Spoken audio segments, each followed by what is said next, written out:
Bercail, le podcast pour vous faire découvrir des solutions concrètes et éthiques afin d'améliorer ton habitat. Je m'appelle Caroline et dans chaque épisode, je donne la parole à un acteur de l'habitat éthique. Comme vous, je me pose pas mal de questions pour rénover ou construire mon futur chez moi. Je vous propose donc de partir en quête des meilleures solutions adaptées à chacun d'entre nous et ça commence dès maintenant. Aujourd'hui, j'ai le plaisir de recevoir Simon. Salut Simon. Salut Caroline. Alors Simon, tu es le seul derrière le micro, mais le projet dont on va parler, vous l'avez fait à deux avec Adèle, ta compagne. Donc votre histoire, elle est vraiment super sympa, puisque vous êtes rencontrés en école de graphisme. Vous viviez à l'époque dans un appartement dans le centre-ville d'Angers, et puis vous vous êtes fait la réflexion qu'avec un peu plus d'argent par mois, vous pouviez être propriétaire plutôt que locataire. Exactement. Et donc, en 2017... vous avez décidé de vous lancer directement dans l'autoconstruction d'une maison conteneur. Donc, il faut souligner que ce projet, vous l'avez entrepris en n'ayant pas forcément un profil professionnel dans le bricolage ou la construction. Tout à fait. Et vous avez partagé toute cette expérience et ce cheminement sur votre compte Instagram sous le nom Living in the Style, qui est très très cool et que j'invite les auditeurs à aller voir en tout cas.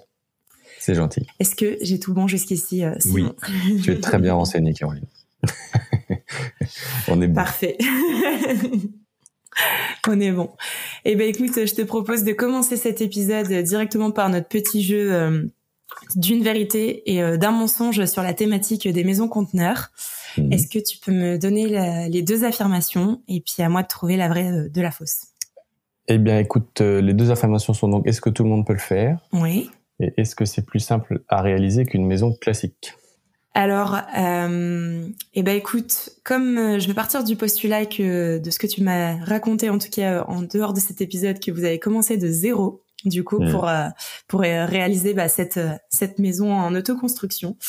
Moi, je vais partir du postulat que tout le monde peut le faire, même si bon, je suppose qu'il faut quand même un petit peu se renseigner en amont, et qu'une maison classique, c'est pas forcément plus simple. Donc voilà, je vais partir sur cette hypothèse-là. Je pense que tu as tout bon. Je pense que tu as tout bon. Et ouais, c'est bien, je commence vraiment bien cet épisode. Tu commences très très fort. T'es balèze.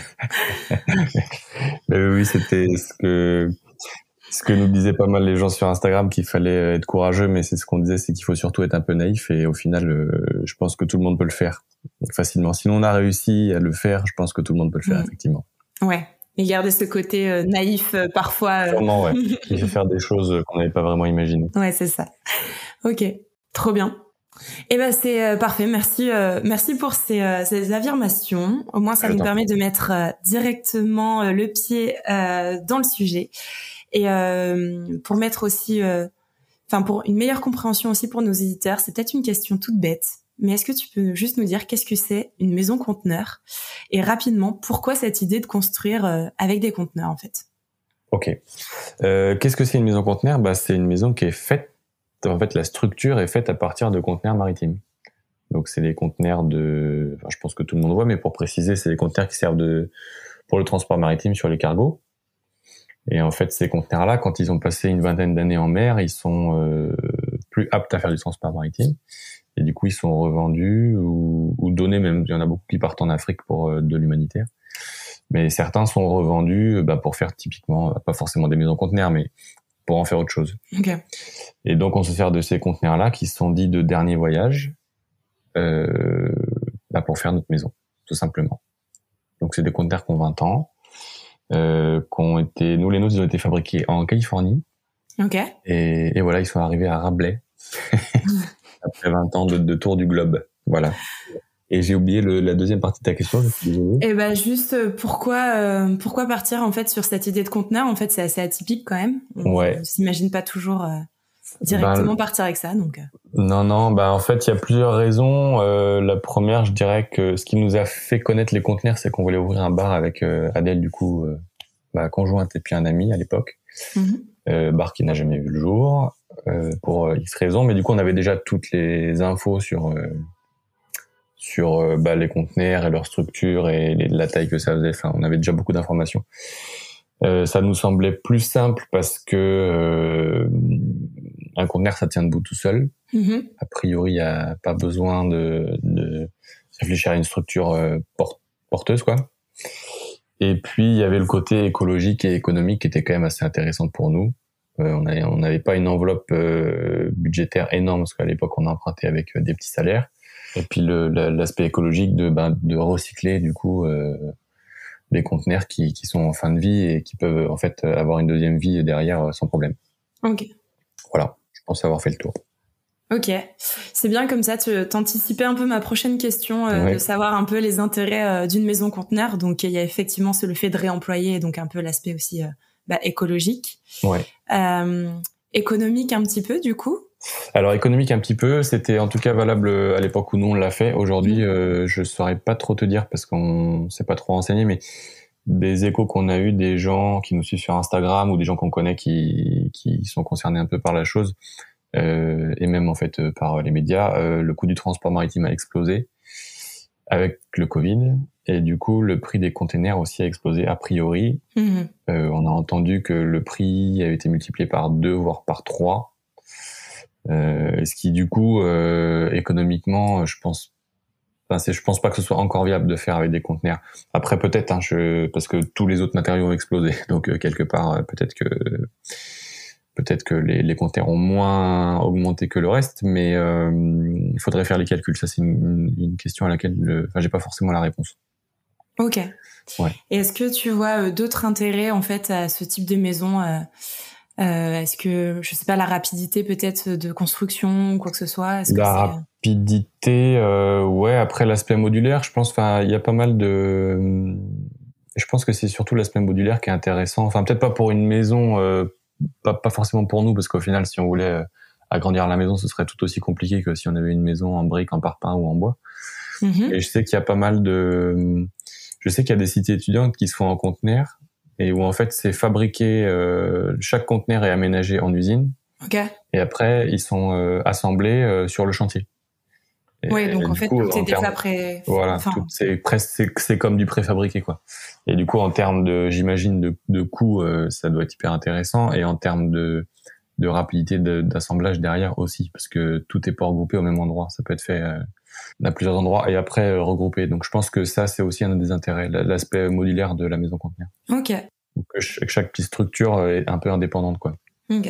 Voilà. Et d'une manière aussi un peu générale, est-ce que tu as vu des gros inconvénients en fait à ce type de structure? Je sais pas s'il faut de l'entretien par exemple, ou même au niveau de la durabilité. De l'entretien, non. Après la durabilité, je sais pas si on a déjà connaissance de maisons conteneurs qui ont plus de 100 ans, je pense pas. Mais en termes de durée de vie, honnêtement, je pourrais pas te répondre parce que je sais pas si même on a le recul. Tu vois, est-ce qu'il y a sans parler de maisons conteneurs qui ont plus de 100 ans, mais même des maisons qui ont 20 ans, est-ce qu'il y en a, je sais pas du tout. Donc par rapport à ça, je pourrais pas te dire. Après, on part du principe avec ce qu'on fait des maisons en conteneurs que à partir du moment où ils sont à l'abri de l'humidité et donc à l'abri de la rouille, y a pas de raison que ça dure pas 50 ou 100 ans, parce que nous la nôtre, toute l'isolation est à l'extérieur, ils sont étanches, donc il y a aucune raison que ça pourrisse quelque part. Ouais, il y a vraiment cette notion d'étanchéité en fait qui est importante dès le départ.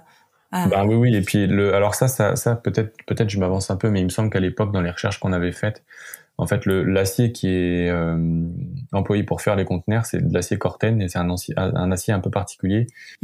Encore une fois, je mets pas ma main à couper là-dessus, faudrait vérifier, et peut-être que certains de tes auditeurs sauraient y répondre, mais l'acier Corten se protégerait avec sa propre rouille. D'accord. Oui, c'est peut-être En fait, là où ils seraient attaqués, entre guillemets, parce qu'ils prennent des coups, enfin, nous on les voit, les nôtres, ils sont un peu tout cabossés. Et en fait, forcément, ils rouillent parce qu'il n'y a plus la peinture qui est présente dessus. Mais en fait, ça va rarement, a priori, c'est compliqué, c'est plus résistant qu'un acier classique pour que ça traverse, en fait. Ok. Ouais. Donc déjà, tu avais une sorte de protection supplémentaire, peut-être par rapport à d'autres types de conteneurs. De par l'acier qui est un peu, qui est un acier un peu particulier, ouais, a priori. Ok. Ouais. Donc il y a cette histoire effectivement d'étanchéité qu'il faut faire attention, mais est-ce qu'il y a, d'isolation du coup? Donc. Ouais. Et après encore, tu sais, on est en train je te parle de ça, mais en fait, il me vient en même temps un exemple d'une maison conteneur qui a pas du tout d'isolation. D'ailleurs, elle est on en reparlera tout à l'heure parce que tu me demandais les ressources un peu plus tard dans le podcast, mais d'une maison qui est où les conteneurs sont bruts et totalement à la merci des éléments, et en fait a priori cette maison elle est quand même faite pour durer, donc peut-être que je viens de te dire une grosse bêtise en fait. Mais non, le conteneur c'est costaud en soi, ça a fait 20 ans en mer, enfin dans des conditions je pense un peu compliquées, donc tout ça pour dire que je pense pas que ce soit plus fragile qu'une maison classique en tout cas. Ok. Ouais. Ok. Et tu vois pas forcément, enfin du coup pour revenir sur l'aspect plus inconvénient, pour dire d'être informé sur ce genre de structure, est-ce que t'as vu d'autres choses? Non, honnêtement non. Après, le peut-être un des inconvénients par rapport à une maison plus classique, ou en tout cas par exemple par rapport à une maison en pierre, on va dire, c'est l'inertie. On dit qu'une maison en pierre, enfin je t'apprends rien, que en été c'est hyper confortable parce que c'est frais. Ouais. Parce que l'inertie sur une maison en pierre elle est énorme.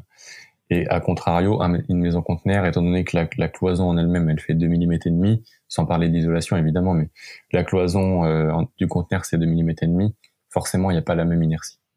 Donc c'est sûr, c'est peut-être un des inconvénients d'une maison conteneur par rapport à une maison classique. Ok. Voilà.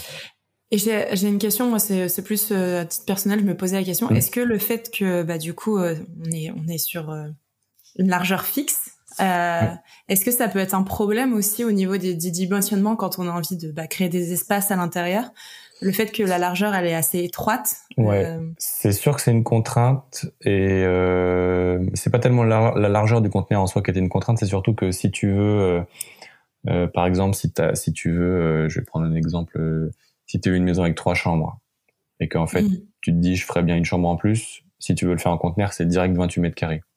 Il y a pas de, enfin il y a différentes tailles de conteneurs, mais a priori si tu veux agrandir, tu t'agrandis forcément avec une superficie donnée précise qui est incompressible, tu vois. Oui, tu rajoutes forcément un certain nombre de mètres carrés. Voilà. La largeur en soi c'est pas forcément un souci, parce que tu peux nous on a ouvert notre pièce de vie, c'est 4 conteneurs qui sont complètement ouverts quasiment. Donc la largeur c'est pas tellement un souci, mais c'est surtout que si tu veux agrandir ou réduire, tu réduis forcément de 28 mètres carrés ou de 14 si tu prends des plus petits. Mais voilà, c'est peut-être plutôt ça la contrainte. Ok. Mais bon, on dit que la contrainte est créative, donc quelque part c'est pas un souci. C'est joliment dit, c'est super joli. Ouais, ça nous a pas tellement posé de problème nous. Après peut-être que ça peut en poser à d'autres, mais nous ça a été.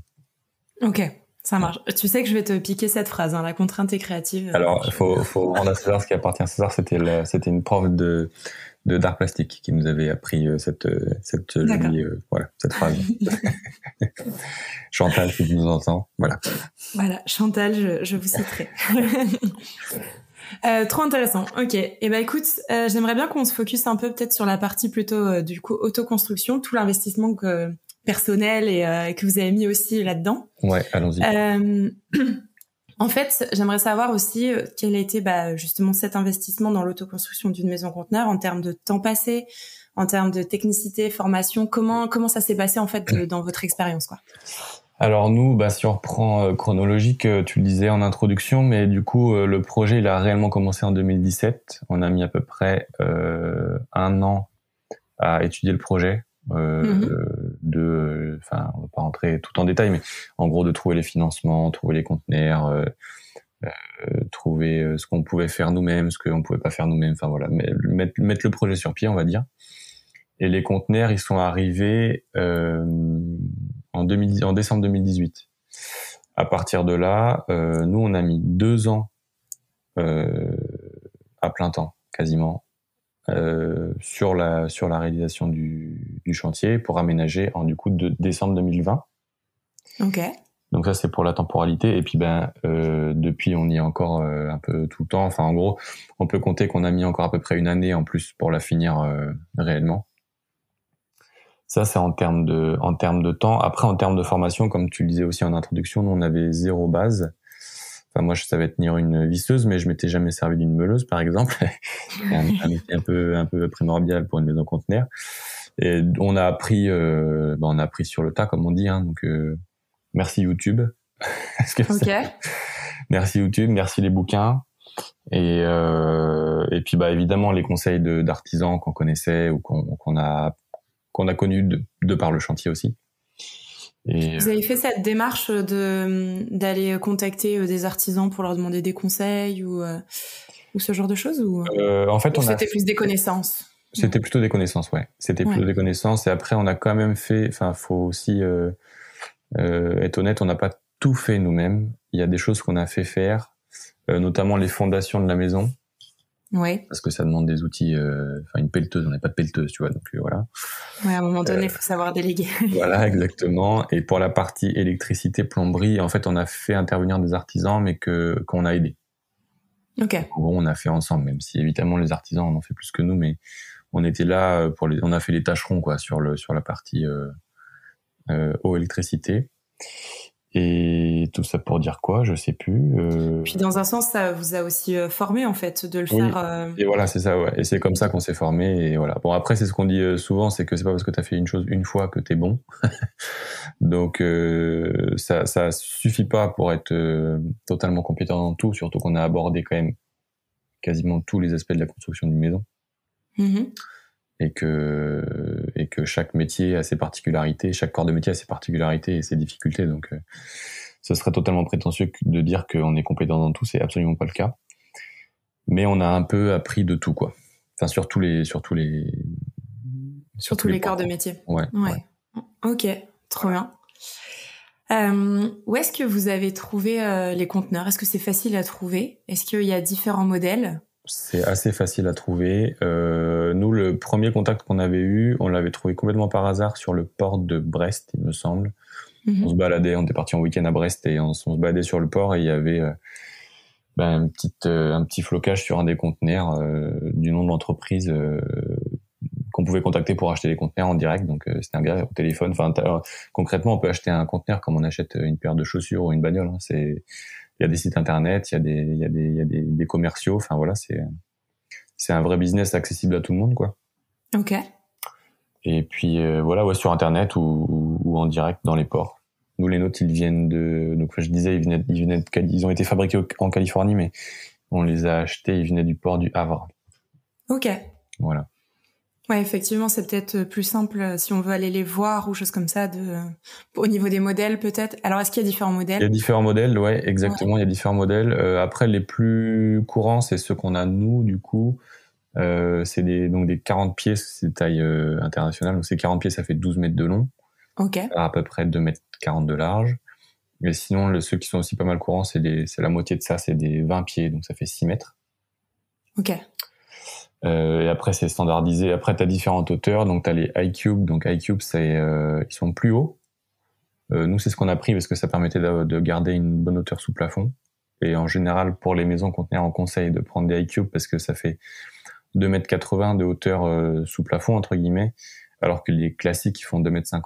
Donc, s'il y a tous les réseaux à passer d'électricité, d'isolation et tout, vaut mieux se garder ces 30 cm là supplémentaires.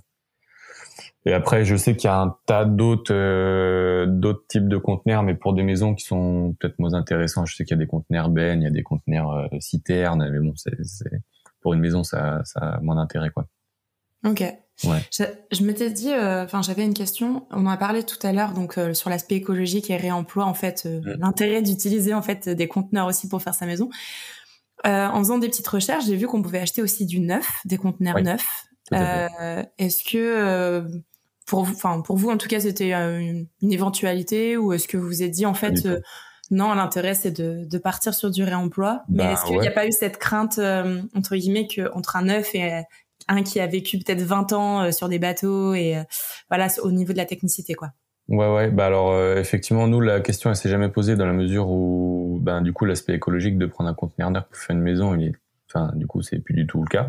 C'est plus du tout écolo. Oui, non, voilà. Et puis en termes de tarifs, du coup, c'est des prix exorbitants. Enfin, c'était, à l'époque, je sais plus exactement, mais je crois, nous, on les a payés les conteneurs. Enfin, on en reparlera peut-être après, mais on les a payés 1 500 € pièce. Okay. Et je crois qu'à l'époque, un neuf, c'était 6 000 €. Ah oui, donc en termes déjà. de coût, sachant que nous, on en a 6, ça faisait exploser la facture, tu vois bien. Donc, c'était même pas envisageable. Donc d'un point de vue financier et écologique. Et pour ce qui est des conteneurs dernier voyage, si la question c'était par rapport à un conteneur neuf qui serait en bon état et pas du tout abîmé, c'est sûr, c'est plus simple à réaliser avec des matériaux qui sont en bon état à la base. Maintenant, les conteneurs de dernier voyage, tu peux les choisir. Enfin, c'est même fortement conseillé en fait, il y a des, comment dire, ils répondent à des. Tu peux les choisir avec différents niveaux de. Comment dire, je trouve pas mes mots, mais en gros, ils peuvent être dans plus ou moins bon état. Même s'ils ont 20 ans, tu peux les choisir étanches, par exemple. C'est quand même plutôt recommandé. Oui. Même si au final, c'est pas très compliqué à réparer, mais bon, dans l'idée, ça t'évite du travail s'il est étanche. Tu peux aussi choisir si tu peux avoir la garantie qu'il a pas transporté de produits chimiques. Ok. Donc voilà, il y a tout un tas de critères à l'achat qu'il faut vérifier pour avoir, même si c'est des vieux qui ont 20 ans et qui ont parcouru les océans du monde, t'arrives à avoir des trucs qui sont quand même en relativement bon état. Est-ce que tu avais d'autres critères à partager aussi auxquels il faut faire attention? Donc effectivement l'étanchéité. Nous, c'est les seuls qui nous semblaient importants. Ouais. Après, je t'avouerais que les autres, je me rappelle plus vraiment les autres critères. Mais non, je pense que c'est les deux les plus importants. Déjà qu'ils soient étanches et effectivement qu'ils aient pas transporté de produits chimiques, parce qu'en fait, le plancher des containers, c'est du contreplaqué qui est très épais. Ça absorbe. Bois, ouais, tout ce qui peut être pas très bon pour la santé. Et après, il y en a qui les enlèvent les planchers. Nous, on n'a pas fait ce choix-là parce que c'est du bois qui est vissé dans de l'acier qui a passé 20 ans en mer, et donc en termes de rouille et de complexité pour enlever le plancher, c'est une misère pas possible. Chapeau à tous ceux qui le font. Mais bon, en même temps, ça permet d'isoler davantage et puis de justement de repartir sur un sol sain. Donc c'est pas idiot non plus. Hein. Mais il faut avoir le courage de le faire. Mais effectivement, le fait déjà de retirer ce critère de toxique entre guillemets avec les éléments chimiques, c'est déjà d'un aspect plus rassurant, quoi. Bah ouais, bien sûr. Ok. Juste pour précision, donc effectivement l'investissement en termes de coût pour un conteneur, donc vous les avez payés 1500 avec transport ou sans transport? 1500 € juste le conteneur, et le transport fallait compter 500 € par conteneur. En fait, les conteneurs qu'on a choisis nous, c'est des 12 mètres 40 pieds, donc c'est un semi-remorque en fait.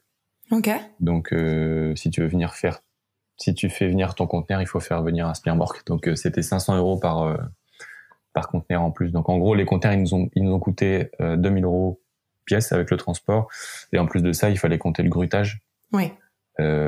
Donc ça se fait très vite dans la matinée, c'était fait. Le grutage, c'était, je crois qu'on a eu pour 700 €, je crois, quelque chose comme ça pour la matinée.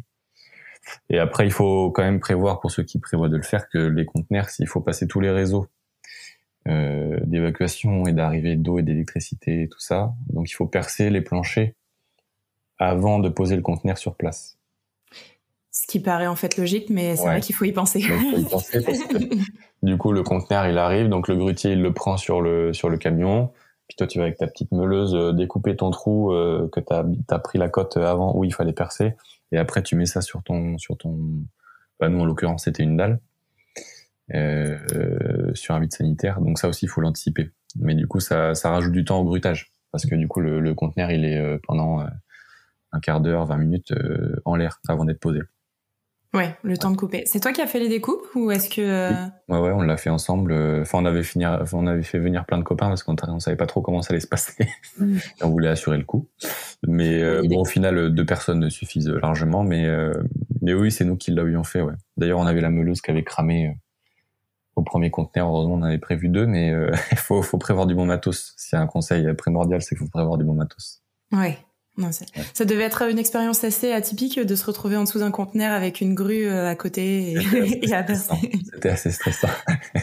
Bon, c'est costaud, mais non, c'était surtout le stress. On avait demandé aux transporteurs de faire venir les conteneurs à 1 heure d'intervalle pour justement prendre le temps de les découper propre, voilà. Et en fait, la veille, il y en avait déjà 3 dans la rue qui étaient arrivés. Donc, à Rabelais-sur-Layon, 6 semi-remorques. Ça a foutu un peu le bazar. J'imagine. Et encore, ça va, c'est la campagne, mais... Ah oui, en ville, ça aurait été encore pire, c'est sûr. Mais... Et je pense à un truc, c'est vrai que du coup, bah, ça prend quand même de l'espace. Enfin, il faut quand même pouvoir anticiper de prévoir un grutier. Enfin, je veux dire, là, vous êtes à la campagne. Enfin, on n'a peut-être pas, je sais plus si on l'a précisé, mais vous êtes quand même dans un espace assez ouvert. Ouais. C'est sûr que c'est si un des auditeurs a envie de faire aussi ce genre de projet, il faut quand même qu'il puisse avoir effectivement de l'espace pour pouvoir prévoir toute la manutention qui va derrière. Ouais, tout à fait. Il faut la grue. Après, c'est pas des très grosses grues, mais c'est un camion grue. Mais bon, ça prend quand même effectivement de la place. Ouais. Déjà de transporter, c'est une remorque de camion, hein, donc transporter une remorque de camion, ça fait 12 mètres de long. Oui, il faut un peu de place, ouais, c'est sûr. Je suis pas sûr que c'est jouable en centre-ville. Ouais. Ou alors peut-être pas aussi grand. Là, vous en avez 6. Ouais. Ça fait, c'est aussi un bel espace, quoi. Ouais, tout à fait. J'avais une question d'un point de vue aussi légal et urbanisme. Est-ce que, alors déjà, est-ce que c'était facile de trouver un terrain? Et de deux, est-ce que est-ce que c'était facile aussi de pouvoir poser une maison conteneur en termes d'urbanisme dans la commune, quoi? Eh ben, écoute, le terrain, la facilité, tout est relatif. Et nous, on a visité une trentaine, je crois, de terrains. Ah oui, quand même. Mais parce qu'on avait des critères hyper précis et qu'on était un peu exigeants. Alors après, tu visites et puis tes critères, il y en a qui évacuent, tu vois, parce que le terrain parfait, il n'existe pas. Donc facile de trouver, oui et non, parce qu'en fait, on en a visité 30, mais au final, celui qu'on a acheté, c'est le premier. On est revenu dessus sans le savoir, en fait. Il est ressorti avec d'autres photos et on est allé le visiter. À l'époque, on voulait un terrain exposé sud et celui-là est exposé plein nord, donc moi j'avais dit non. Et j'avais visité sans Adèle, et parce qu'elle était chez sa famille, enfin bref. Et du coup, on est revenu dessus peut-être 2-3 mois après, et je disais à Adèle, bah laisse tomber, en fait celui-là j'ai déjà vu, c'est pas la peine qu'on y aille. Et en fait, elle a vu le terrain en soi, elle a vu la vue qu'il y avait, elle a dit bah si on va prendre celui-là. Donc on a pris celui-là. Voilà. Voilà, donc ça nous a pris du temps, mais au final on s'est un peu mordu la queue, on a racheté le premier qu'on avait visité. Et puis en termes de facilité d'urbanisme, nous ça n'a posé absolument aucun problème. Ok. Bon, je pense qu'on a eu de la chance parce qu'on est dans un petit village, c'est Rabelais, ça s'appelait le village d'artistes. On a des mairies qui sont plutôt ouvertes à ce genre de projet. Nous, on avait anticipé la chose avant de déposer le permis. On était allé voir la mairie donc on était allé voir le maire et l'élu à l'urbanisme. Mm-hmm. Leur dire voilà, nous on va faire une maison conteneur. Donc on avait fait un super dossier, il devait y avoir 30 pages, tu vois, avec à quoi ça peut ressembler et tout. Et puis au bout d'un quart d'heure, non mais il y a pas de souci quoi. On s'était pris la tête à faire un gros dossier. En fait, ça a posé absolument aucun problème. Maintenant, je sais qu'il y a quand même, enfin, on a eu des retours de gens qui voulaient faire et qui n'ont pas pu faire. En fait, c'est pas tellement la maison conteneur qui pose problème, c'est toujours le même problème, c'est l'aspect extérieur de la maison qui prime. En fait, en théorie, peut-être que je me gourre, mais a priori, la technique, la structure de la maison, la mairie quelque part a pas son regard, enfin a pas son mot à dire dans la mesure où que ce soit en fait cette maison, la nôtre, elle pourrait être en bois, à l'extérieur ça changerait rien du tout. Et par contre, on a eu des retours comme quoi il y avait certaines mairies qui par exemple refusaient les toitures plates, les toits terrasses. Oui. Nous c'est un toit terrasse, la mairie a dit OK. Et du coup, c'est une économie monstrueuse parce qu'il n'y a pas de charpente. Et sur une maison classique, une charpente, ça coûte très cher. Et du coup, les maisons conteneurs, si t'es obligé de faire une charpente dessus, l'avantage économique, c'est beaucoup moins intéressant. Donc voilà, l'urbanisme, tout dépendra du PLU, du plan local d'urbanisme et de la tolérance du maire et de ses équipes, quoi. Ok. Et c'était simplement, entre guillemets, un permis de construire qu'il fallait déposer. Il n'y avait pas forcément d'autres démarches. Non, juste le permis de construire, c'est tout. Ouais. Qu'on avait dû faire valider. Enfin, c'est nous qui avions fait les plans. On avait tout fait. On l'a fait valider par un architecte parce que au-delà de 150 mètres carrés, je crois que c'était. Il faut une signature. Ouais, il faut une signature d'un architecte. Donc on l'avait fait. On avait repassé le dossier entre guillemets chez un archi. Okay. Après, nous, on avait été quand même embêtés avec Donc la mairie avait posé aucun problème, mais nous c'était les bâtiments de France, l'architecte des bâtiments de France. Ok. Qui avait émis des réserves parce qu'en fait on est dans le périmètre d'une maison qui est classée dans le bourg de Rabelais. La maison de la Dîme, c'est une maison à colombage et on était dans le périmètre des 500 mètres et du coup le premier permis avait été retoqué. on avait dû refaire un dossier. Bon, coup de chance, on connaissait l'architecte des bâtiments de France, donc, enfin un des membres de l'équipe, donc c'était plus facile après. C'était plus facile, voilà. On était allé le voir et puis au final, on avait pu arranger les choses. Bon, on a quand même dû faire des modifs. Hein, on n'a pas pu rester sur le projet initial, mais bon, ça s'est fait quoi. Ça s'est fait. Ok. Ouais. Ok. Mais oui, ça reste sur un permis dit classique de construction. Ouais, bien sûr. Et puis voilà. Mais sur le permis de construire, c'est simplement stipulé que c'est une structure métallique, mais c'est pas stipulé que c'est des conteneurs. Ok. Ouais. D'accord. Ouais, c'est pas forcément d'avoir besoin de la précision. Non. Du moment que l'aspect final, ce que la mairie ils veulent, a priori, c'est, enfin, bon, je suis pas dans les mairies, mais a priori, ce qu'ils veulent, c'est que c'est ce que l'aspect extérieur corresponde au PLU, quoi. Donc à partir de là, à l'intérieur, tu fais ce que tu veux, quoi. Ok. Et tu choisis le support que tu souhaites. Bah ouais. Et ben c'est bien, en parlant de support et d'installation, on peut peut-être faire un petit point aussi sur les matériaux. Est-ce qu'il y a des matériaux spécifiques à prévoir? Est-ce que je sais pas, faut prévoir une isolation différente? Comment vous avez construit en fait votre maison, et est-ce que vous avez choisi vos matériaux en fonction aussi? Ouais. Alors on a effectivement choisi nos matériaux en fonction. Et du coup, ça me fait penser à ce dont on parlait tout à l'heure par rapport à la largeur des conteneurs, c'est qu'on a choisi de faire une isolation extérieure pour deux raisons: pour gagner de la place à l'intérieur, et puis une isolation extérieure, c'est plus efficace qu'une isolation intérieure, d'autant que les conteneurs c'est de la tôle et que pour le coup, d'un point de vue isolation, c'est absolument nul à chier, pardonne-moi l'expression. Donc effectivement, nous on a isolé avec de la laine de bois. Ok. Pour les murs, et on a mis malheureusement un peu de laine de verre pour le plafond, enfin pour les plafonds. Après, en termes de matériaux spécifiques, je dirais pas forcément par rapport à une maison classique, ou en tout cas, je pense que le type de maison qui ressemble le plus aux maisons conteneurs, c'est les maisons de bois en fait. Ok. Parce que en fait, nous tout autour des conteneurs, on a fait une structure bois alors c'est pas aussi costaud que sur une maison de bois parce qu'on n'avait pas besoin que ce soit porteur, c'était pas structurel, mais dans laquelle on a mis du coup toute notre isolation et nos menuiseries. Et du coup, d'un point de vue conception, ça ressemble beaucoup à une maison de bois. Enfin, d'extérieur, sur notre page Insta, ça se voit assez bien. Encore une fois, même si c'est pas aussi costaud qu'une maison de bois, on s'en approche, quoi. Mais bon, par rapport à une maison, on a choisi les matériaux en fonction, mais on aurait pu choisir d'autres matériaux. C'était pas, y a pas des matériaux spéciaux maison conteneur, quoi. Tu vois ce que je veux dire? Ok. Même au niveau des menuiseries, c'est vrai que parfois on se dit, c'est adapté pour des maisons dites classiques. Est-ce que ça s'adapte aussi bien pour ce genre de structure? Ouais, non, nous, il y a pas eu de, non, on n'a pas, non, il y a pas de souci par rapport à ça. On met à peu près ce qu'on veut, ouais. Ok. Ouais. Et au niveau du choix plus personnel, est-ce qu'il y avait plus une vocation à suivre cette dimension écologique? Est-ce que vous avez pu le faire? Ouais, c'est ce qu'on voulait. Après, on l'a pas fait autant qu'on aurait voulu, pour deux raisons. D'une, parce qu'on n'avait pas suffisamment les connaissances. Ok. En fait, on s'est lancé, on a étudié le projet pendant 1 an, mais en réalité, on s'est rendu compte un peu après qu'on l'avait quand même pas mal survolé, cet aspect-là écologique. Et la deuxième raison, c'était financier. En fait, la majeure partie du temps, quand même, les matériaux écolos sont quand même plus chers que les matériaux dits classiques. Enfin, tu vois, pas écolo en tout cas. Et du coup, en fait, on est parti sur une maison qui était un peu trop grande pour notre budget. Okay. Parce qu'on voyait les choses en grand. Et du coup, on n'a pas pu faire aussi écolo que ce qu'on voulait, quoi.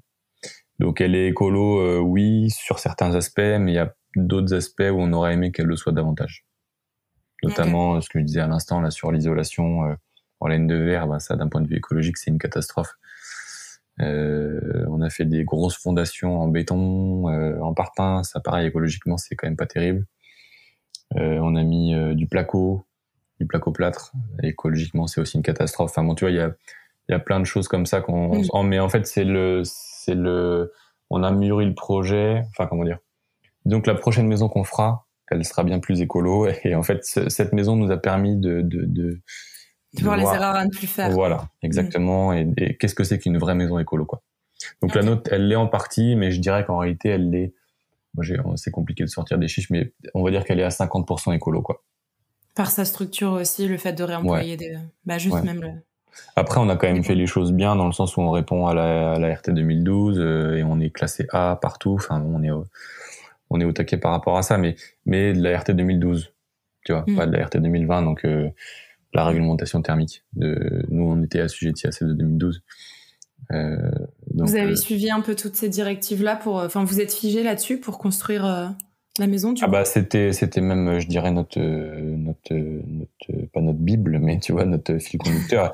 Il fallait qu'elle réponde aux normes parce que, on savait très bien que ce serait pas notre dernière maison. Que c'était un projet, enfin, que ça durait qu'un temps dans notre vie.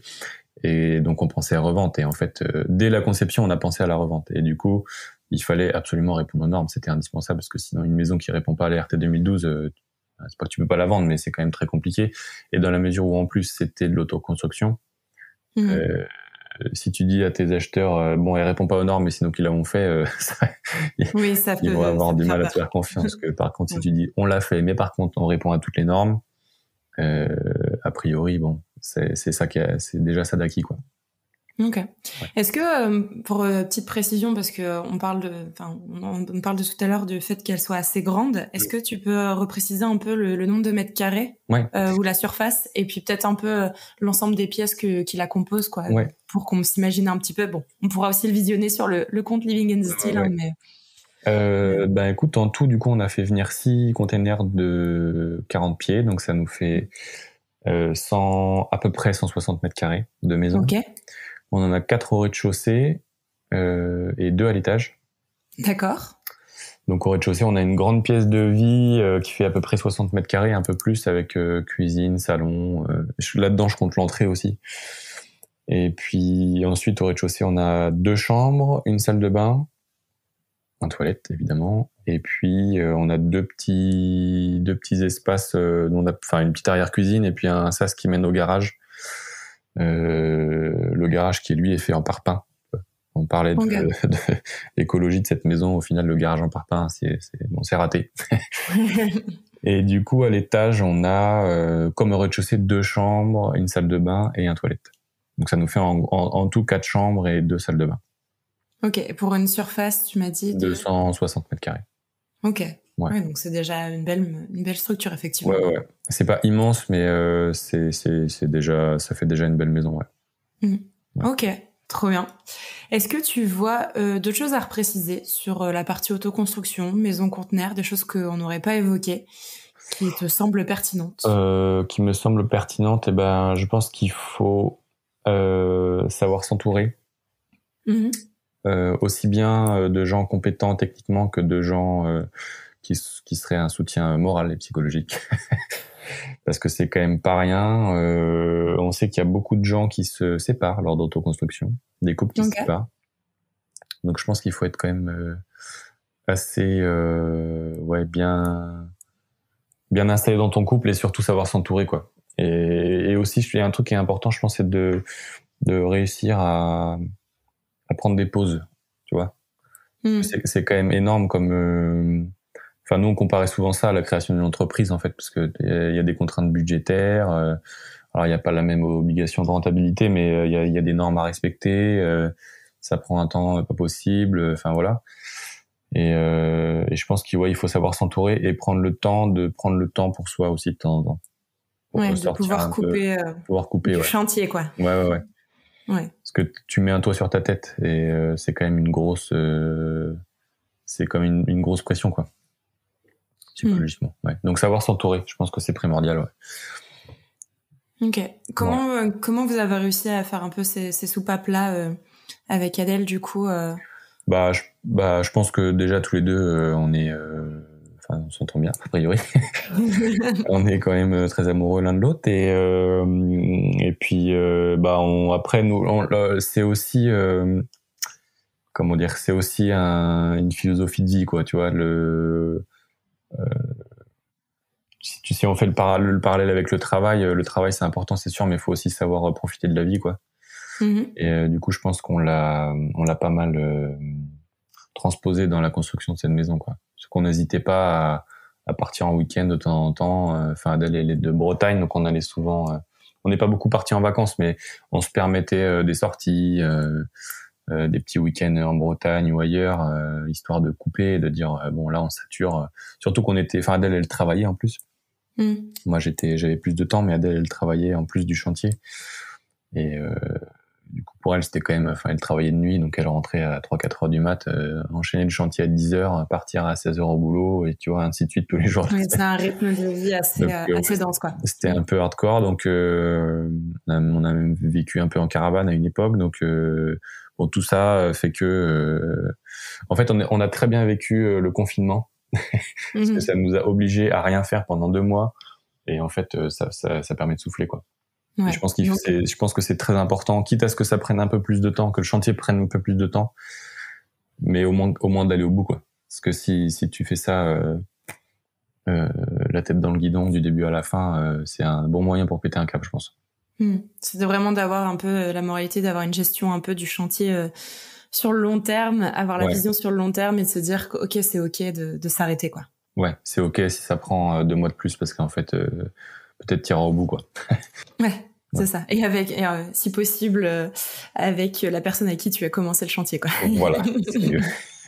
C'est mieux. Ok, trop bien. Et ben écoute, ça fait une belle finalité pour cette première partie. Ouais. C'était ok. Je te propose de passer à la phase d'action avec les petites questions. Allons-y. Concrètes. C'est parti.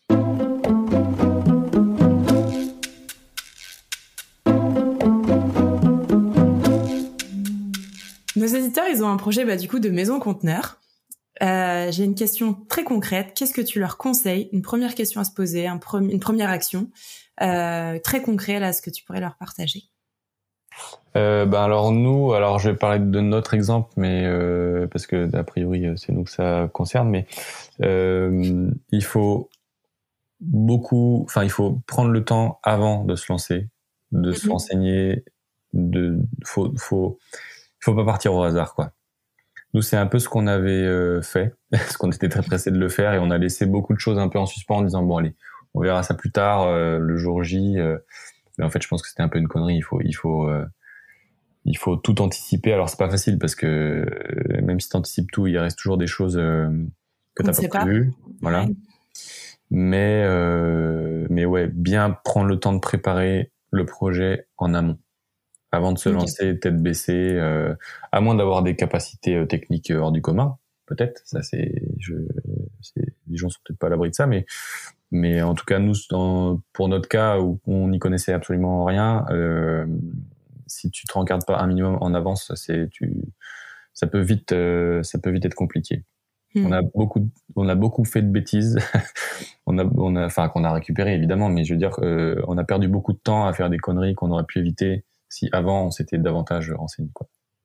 Et donc ça, parce qu'on en parlait, vous êtes formé pas mal par vous-même, YouTube, bouquins, peut-être même des conseils de proches. Ouais.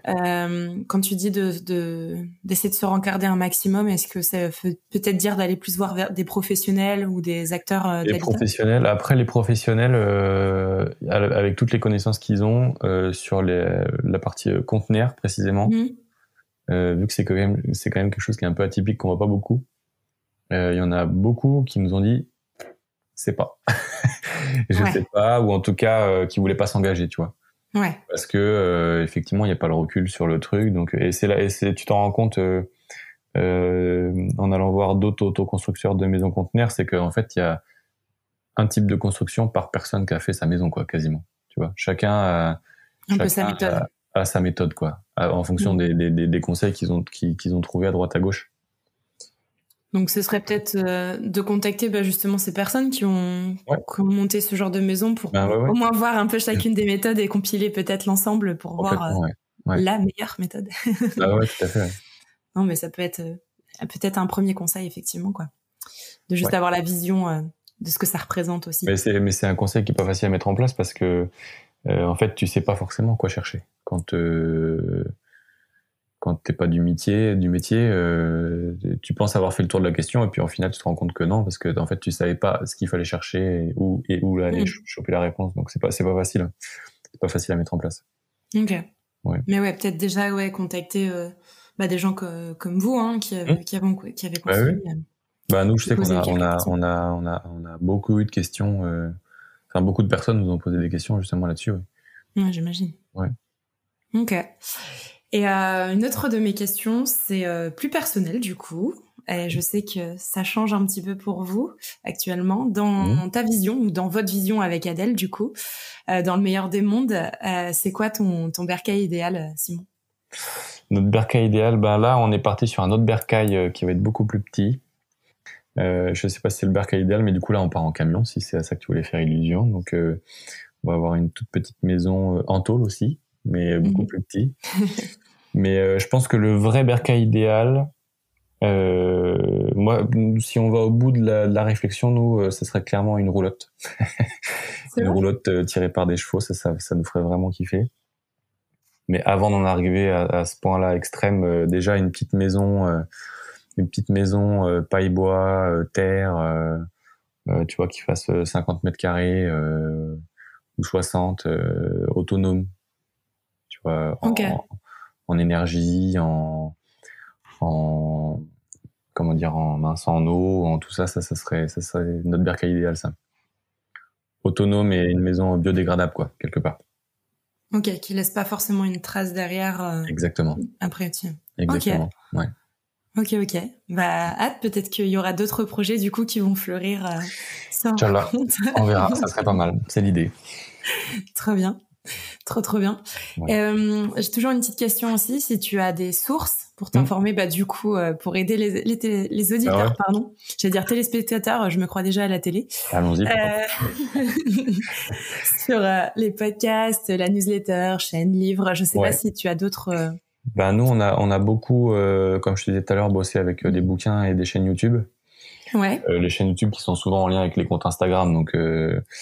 Mais en gros, on a, il y a Pacific Pine Ranch. Donc Pacifique comme l'océan Pacifique, et Pine Ranch, c'est P-I-N-E, plus loin ranch, comme un ranch pour les chevaux.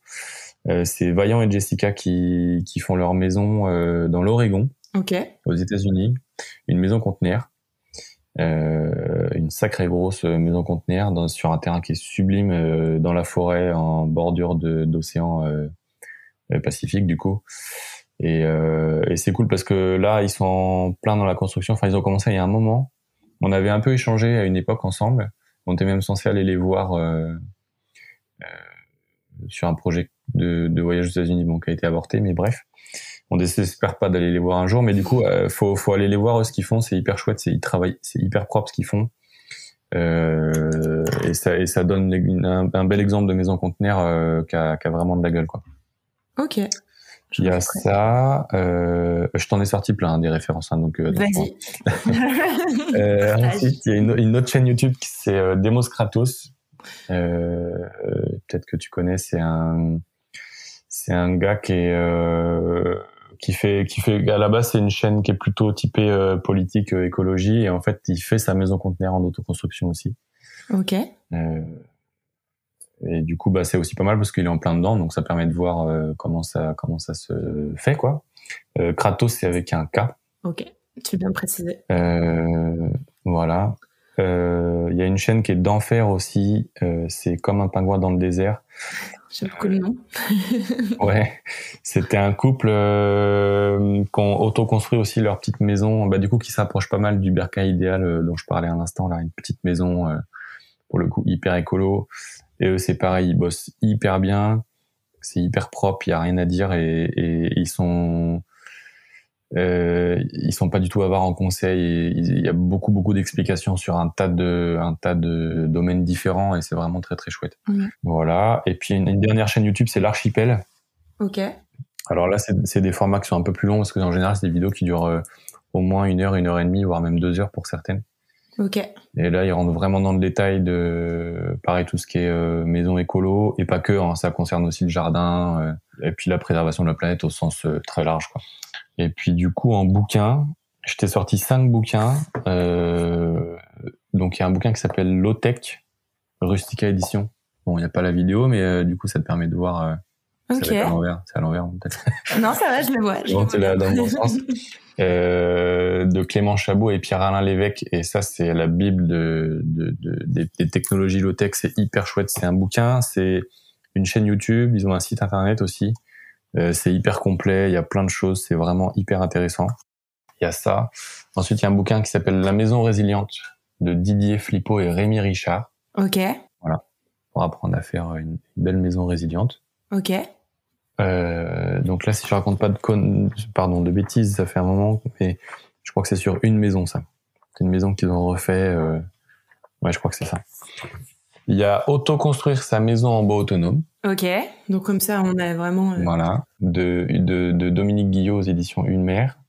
Et puis on a encore deux autres. Le Tour de France des maisons écolo de Mathis Rager, Emmanuel Stern et Raphaël Walter aux éditions Alternatives, qui est un super beau bouquin aussi. Ok. Avec plein d'exemples de baraques qui sont juste magnifiques, qui font rêver. Et c'est hyper complet parce qu'il y a les coûts, il y a le profil par habitant, les chiffres clés. Enfin, c'est hyper complet et ça survole plein de types de constructions écolo hyper intéressantes. Ok. Et puis le dernier, ça c'est plus pour le plaisir, c'est un peu moins technique, mais c'est un bouquin qui s'appelle Réhabiter. Ouais. Et, que tu peut-être connais. plus inspirationnel. Et ouais, là c'est plus niveau déco. Il y a des choses techniques, mais c'est plus de la déco, quoi. Il y a des idées de belles choses, de belles maisons. Voilà. Trop bien, merci beaucoup parce que franchement t'as été très généreux en termes de ressources, donc c'est trop cool. C'est trop cool. De toute façon, je repartagerai tout ça en descriptif et puis dans les ressources du podcast. Ouais. Mais c'est top, ça permet d'avoir un large panel.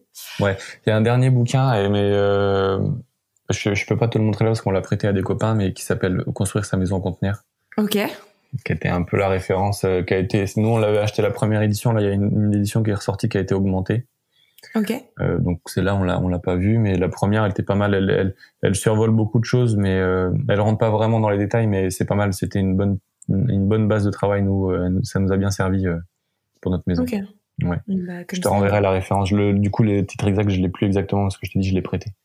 Ok. Mais je la rajouterai. Ouais. Ok. Trop bien. Voilà. Bah, c'est bien, ça conclut bien sur cet épisode pour construire sa maison en conteneur. Parfait. Où est-ce qu'on peut te contacter ou te retrouver, du coup, si on a des questions? Sur notre page Instagram, Living in the Style. Ok. Ouais, il y a... Tout simplement. On répond. Voilà. Tac. Voilà. Trop bien. Eh ben, merci beaucoup, Simon. Franchement, c'était trop cool. C'est super inspirant. Et je pense que ça inspirera beaucoup de nos auditeurs. Donc, merci pour ce partage. Faut se lancer en tout cas, c'est ça qu'il faut retenir. Ouais. C'est le mot de la fin. Ce sera ton mot de la fin, se lancer. Très bien, vendu. Ok, parfait. Eh ben merci beaucoup et une très très belle journée à toi. Merci à toi aussi. Et à bientôt dans vos bercailles. À bientôt. Si je devais retenir 3 choses de cet épisode, ce serait déjà que les conteneurs qui ont passé plus de 20 ans en mer ne sont plus aptes et donc on se sert de ces fameux conteneurs de dernier voyage pour faire une maison. Donc tu peux les trouver facilement sur des sites internet ou alors profite d'aller faire un tour dans les différents ports. Ensuite, il ne faut pas partir au hasard. Essaye d'anticiper un maximum ton chantier. En effet, on a cette impression que d'avoir des conteneurs et donc une structure déjà existante est plus simple. Mais malheureusement, ça veut dire aussi d'autres contraintes à la construction et à l'aménagement. Et parfois, il faut aussi savoir se faire aider, s'entourer d'artisans, de familles, de prendre un peu les conseils qui viennent autour, réussir aussi à prendre des pauses dans le chantier pour savoir couper et atténuer la pression psychologique qu'il peut y avoir dans ce genre de projet. Si tu as aimé cet épisode, tu peux soutenir notre travail en nous laissant 5 étoiles et un commentaire sur ta plateforme de podcast préférée. Et si tu veux faire partie de la belle communauté d'Aubercaille, je t'invite directement à t'inscrire sur notre site www.aubercaille.co pour avoir toutes les dernières informations sur l'habitat éthique. À très vite dans Aubercaille.